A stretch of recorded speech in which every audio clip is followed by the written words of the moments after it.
Hello friends, કેમ છો બધા? આના પહેલાં તમે મારી હોમમેડ સેરેલેકની રેસીપી જોઈ જશે.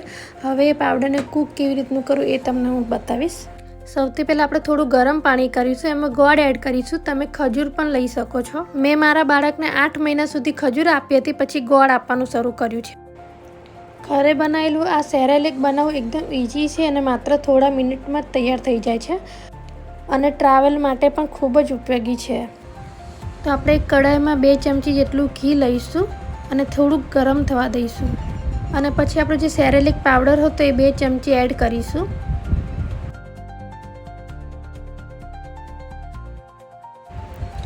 પછી આપણે સેરેલેક પાવડરને ઘીમાં થોડી વાર શેકીશું. ઓલરેડી આપણે દાળ પહેલાં શેકી લીધેલી છે, એટલે આપણે વધારે શેકવાનું નથી. બસ 1 મિનિટ જેવું શેકવાનું છે. શેકાઈ જશે એટલે તમને સુગંધ આવવા લાગશે.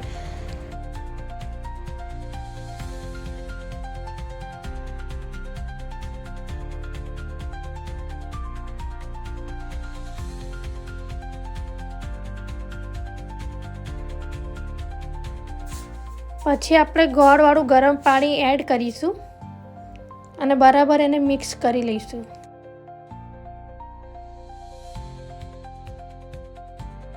જો તમે 6 મહિનાના બાળક માટે બનાવી રહ્યા હોય સેરેલેક, તો તમે શરૂઆતમાં એને પાતળું આપો અને ઓછી માત્રામાં આપો. પાતળું એટલે દૂધના જેવું પાતળું બનાવીને આપો. બેબી જેમ જેમ મોટું થાય એમ સેરેલેક થોડું ઘટ કરતા જાઓ અને માત્રા પણ વધારી શકો છો.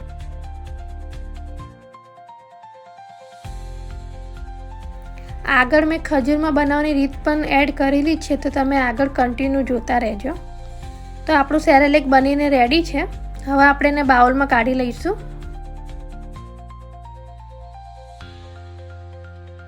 જો આપણે ગોળની જગ્યાએ ખજૂર યુઝ કર્યું હોય તો 10 મિનિટ આપણે ખજૂરને પાણીમાં પલાળી રાખવાની, પછી એની છાલ નીકાળી દેવાની.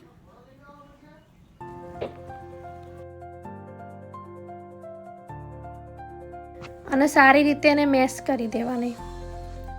એક તપેલીમાં આપણે થોડું પાણી ગરમ કરવા મૂકીશું.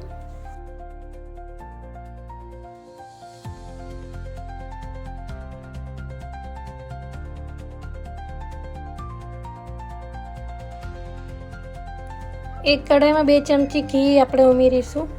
થોડું ગરમ થાય એટલે આપણે સેરેલેક પાવડર 2 ચમચી આપણે એડ કરીશું અને સેરેલેક પાવડરને ઘીમાં બરાબર આપણે શેકી લઈશું.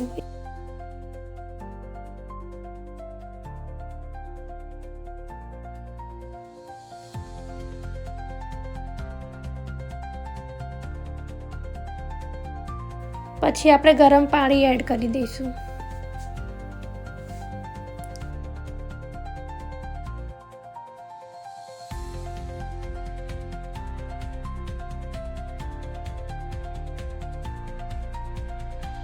અને આપણે જે ખજૂર મેશ કરી હતી એ એડ કરી દઈશું અને બરાબર એને મિક્સ કરી દઈશું.